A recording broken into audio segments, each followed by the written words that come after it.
think it's now good afternoon. I don't have the list of all dignitaries, but protocols observed. Many thanks for the opportunity. I must say I don't know that man. I hope I can give you something. What we thought to do is to give you an idea of mining is actually in the middle of the world, but mining is not a big emitter of carbon emissions. And it is a supplier of the coal that has been, like Andre has been saying, that has been available and that has been exploited, which is important. The other side of it is, and that many people don't realize, mining is a massive user of energy. So what I'm going to talk about is the twofold issues. The one is the great need for energy here in South Africa and actually internationally. And secondly, the social and the just part of it that I think everybody described. So the first 3 slides will give you an idea of our approach to it. We are not deniers in the mining sector. And you will see here, we agree with the existential threat that we have. Energy is important, pragmatism is critical, and we support this as if I can give you an idea of, I want to call it the mechanicals of this whole process, is really panning out into these 3 components. So one is mitigation. Although, as I said earlier, mining is a very low emitter while we're mining of carbon emissions. Nevertheless, we need to actually reduce that, and scope 1 is actually us ourselves, but secondly, we buy energy, which at the moment is mainly produced by coal, burning coal, if you want beneficiating coal. But we also buy from all sorts of other areas, and you will see, I'll try and unpack for you how we see coal mining and how that fits into the direction. Then secondly, adaptation. The floods, let's talk about that because it's so close to us. In KwaZulu-Natal shows us what can happen.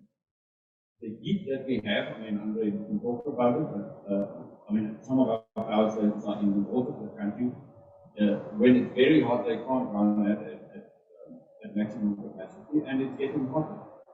But the other thing, and coming back to the Natal situation, is the mining sector, transport and logistics system has been disrupted greatly by that. So we need to understand what the risks are for us and planning for the inevitability probably of whether that is more unstable, more unpredictable. And then secondly, the understanding and the Minister always talk about mining, current mining as deep, dark and dangerous. That is changing. South Africa is endowed with a lot of the minerals that we need and that the world needs for the new green economy that we want to go to. And I want to call that we are actually in a new industrial revolution, which virtually influence everything that we do on a personal level and as you go up for companies and for government. And then the third part is the just energy transition and how we need to actually make certain that within what we are doing and what happens in mining. Andre has been talking about what happens in Eskom. We listened to the Sasol situation. And each one of us has actually, that's the my screen is now gone blank. So that's something. So those are the sort of broad angles that I think is important for us to have a look at. The next part will show you a little bit about coal mining and an effort to try and get our hands around what it means. Maybe I should just say this. Each and every one of our bigger mining companies have made pronouncements about what they are going to do to reach carbon neutrality and how long it's going to take. Now that's very difficult for an organization like the Minerals Council to almost reverse engineer that into an overall view of how we're going to do it. But we are busy with that process. Intense research is going on, and it's really to marry, on the one hand, the coal industry, which is very important. I'm going to talk about that now. But the rest of the sector, which can actually benefit a lot from the fact that we have these green minerals, for want of another word, and metals that are needed for the changes that we have. The reality is that we are dependent on coal for most of our energy generation. This is all the slide tells you. The bar here on the left shows you the coal energy that was generated last year, and then the rest is all the other little bit. So it's the new technology that we are going through is actually a minute part of the current situation. Now, this slide has much in it, but it actually shows you very simply what coal mining is. On the left-hand side, you have all the inputs that we mine, and the 69 billion that you see there is actually our impact into the economy.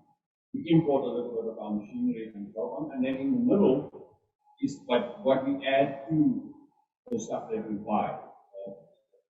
Most importantly, and what is important for all of us, is the labor side. There's the salary bill that we have, and we employed last year 93,000 people, which the objective is that none of them will eventually not be able to have a living and an occupation that they can get from. The net surplus is from your companies, and at the bottom you see the taxes that we have. On the right-hand side is what happens with the coal. And maybe I should start with the gray part at the bottom, which is the coal that we're selling to South Africa. And Andre has been saying, or the colleague from Tesla has been saying, they mine and probably buy about 10 million tons from the mining sector. It's slightly larger than what we export. And at the top, you will see how much we export and earned last year and how many tons were going up. Now, here is where the coal mining sector links with what happens in the rest of the world. There is an unbelievable demand for coal due to perhaps an over-expectation of how quickly we could actually transfer from fossil fuel to alternative fuel worldwide. I mean, China had blackouts in recent times because of the fact that they couldn't get the coal there quick enough for earlier in the geopolitics going on. And we cannot resell most of our coal to Pakistan and to India. And there is huge demand for it. If I can give you an idea, this is the market movements that are happening. Last year, January, February, coal was worth $80 a ton at Richards Bay. Last Friday, it was $324 a ton. Now, if I can just relate that to our transport system, that means about every million tons of tons of coal is worth 5 billion rand. And we are running at about 25 million tons below what we can export. So there's a side to it that's linked to the rest of the world, which will actually keep the coal mining going because there's this need for us for our coal and it is available. If we can sort out the transport system and maybe use a little more.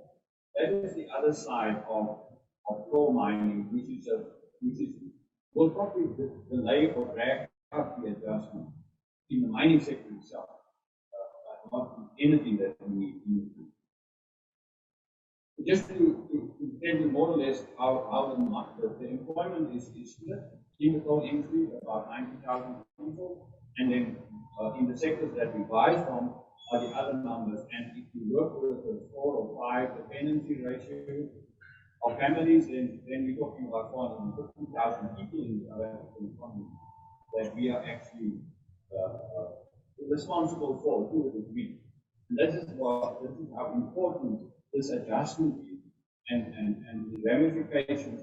I mean, each one of these people that are employed directly or indirectly are spending money at the local shops, at the garage where they buy cars, etc. So it has a knock-on effect right through the whole economy. This slide is just to emphasize the importance of energy. The world is running on energy, and what we are doing at the moment is trying to shift where we get that energy from.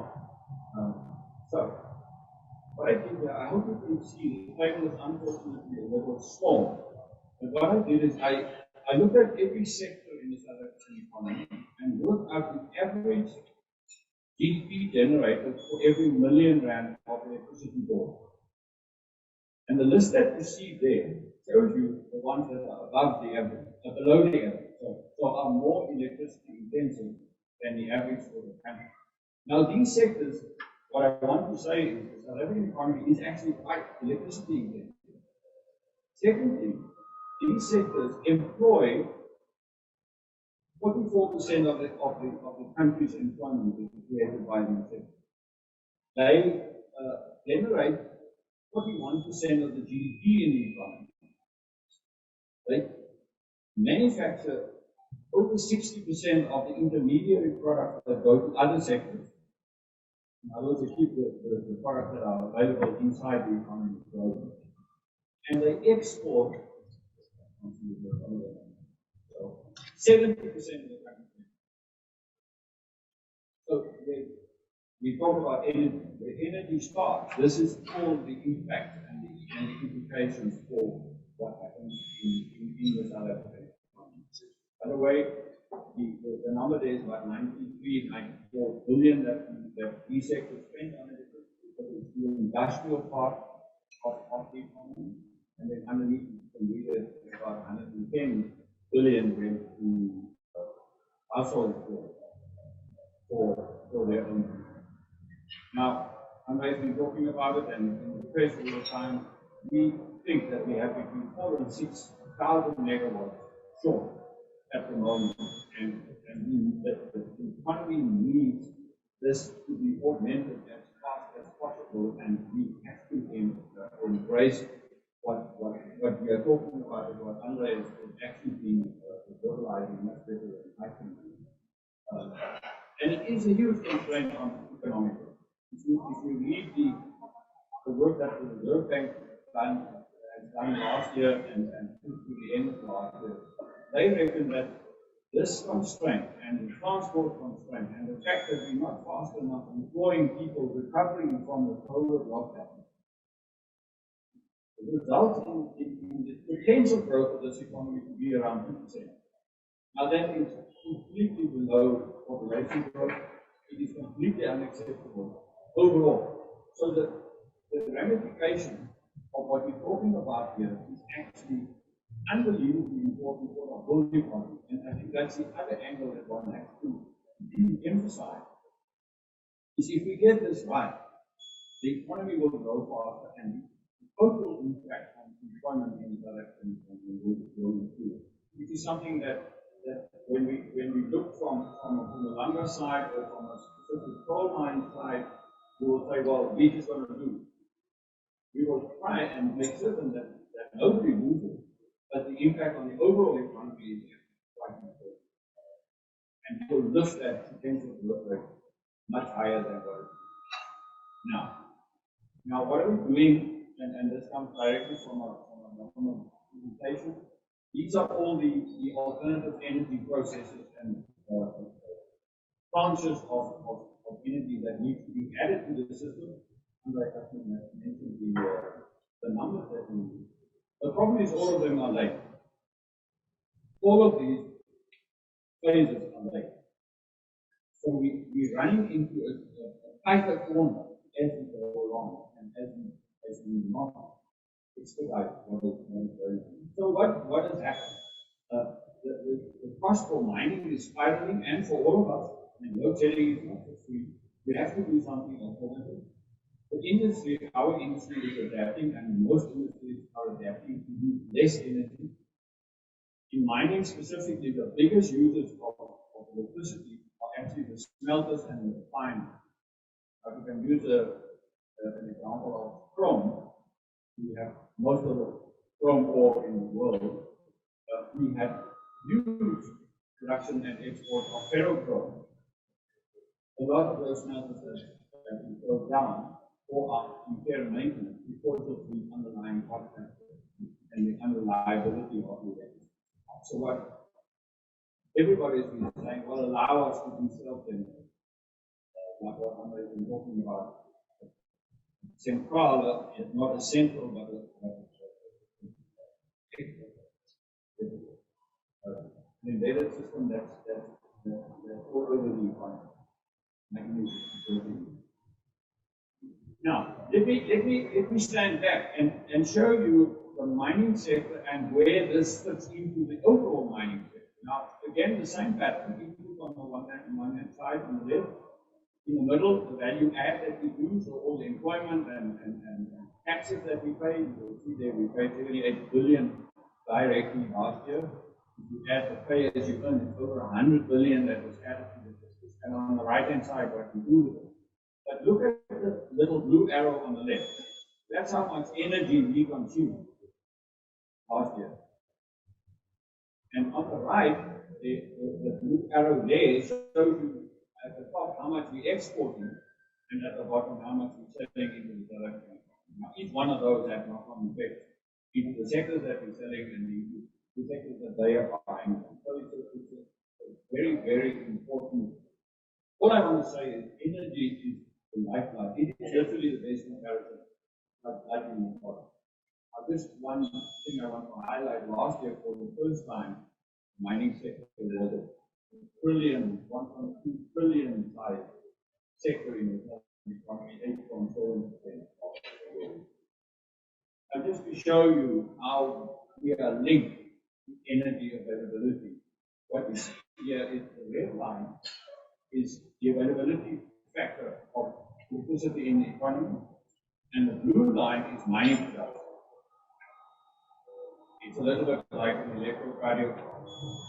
It's exactly the same. We always say we are joined at the hip with Eskom and the Transnet. We have to have the same heartbeat, and it's actually vital that we do this. And it's to a large degree the same for the other electricity benefits. Now, I don't have to really talk about it. Andre put it very well that we have to embrace what needs to be done and as quick as possible, not only for the specific sector that we are in, coal mining and revenue mining, but for the country as a whole. So this is more or less a summary of what I would like to say. We support the transition. The energy intensive side of our economy is vital to remember. And I would quote the minister again: we can really clean air in the cloud with other jobs. That's also possible. I think that's vital that we are realistic about the change that needs to take place, but the pace that it should take place at, so that we do not commit suicide without enough energy in the world. Coal is critical. It will be critical for a long time, both domestically and for the export market. We know that it will be a sunset sector, and it probably must happen. And that's, for example, I think is what it will. Pragmatism is very important. It's quite important that incentives take place. And I'd like to add to what Andre has been saying about the availability of land and how it's linked to the transmission bottleneck that we have. Of course, the Northern Cape, or the western part of the country, has all the sun and has all the space to build the alternative energy plant. The transmission system needs to be augmented to about over 100 billion to be able to transport that energy to the hub of the economy, which is here. But not only the land, the power stations are on, but the land, the coal mining sector is on, must be made available quicker to allow for the alternative energy generation plant. And what Andre has been saying, and I want to emphasize that, the connections are here. We have been using energy, so that the place where you could plug in your energy machine or whatever is in the Mpumalanga. Yeah. What we all need to do is actually reverse it and actually pump electricity back in. faster land being made available in REDs, and perhaps more REDs, the renewable energy development zone being declared, so that this can happen. If you talk to the renewable energy investors, they are saying this is one of the biggest problems. The fact that it won't be possible actually for quite a while to build plants in the western part of the country. It has to be built around the old gold areas and around the old coal areas of I'm going to end there. I have at the end of the slides, which is available to everybody, just a map of the bottlenecks around self-generation. One of my team is actually seconded to the presidency to try and solve the self-generation bottlenecks. I'm really talking about the EIAs. The coal mines had EIAs, or the gold mines that are closing down had EIAs. We are asking, why do you have to go through the whole process again? Why don't we shorten it? And the other issue is there's about 60 mining projects on the table that mining companies are having ready to actually start generating to the tune of something like also the order of about 65 billion rand worth of investment. The faster it can happen, and the easier it's made for the mining sector to have closure certificates and to make the land available, the quicker this can happen. I must say, the last, yesterday actually, there was an announcement that 3 of these large projects that the mining companies put on the table have gone through NISA and have approval. So, but what you need to understand is from the day that a board decides that they are willing to give the money, at the moment it can take up to a year and a half before you get the permission to do it. It can then take a year and a half to actually get the plant into production. So the need for solving these constraints and delays in the process is very important to help us to actually get to the solutions that we need and to get as quick as possible the energy back into the system. And remember, the 4,000 to 6,000 megawatts that we don't have at the moment is just to keep the economy going at the rate it's going now. There's not space for growth. We have to actually add the energy so that we can have growth. I'm going to stop here. Many thanks for the invite. I hope that the little schematics give you a handle on how coal fits together, where the employment is, and how mining fits together, and how important it is for us. And we are at both sides. We are in the coal mining sector and huge consumers of energy. And we can't really take sides. So, many thanks, and I hope you have a fruitful discussion.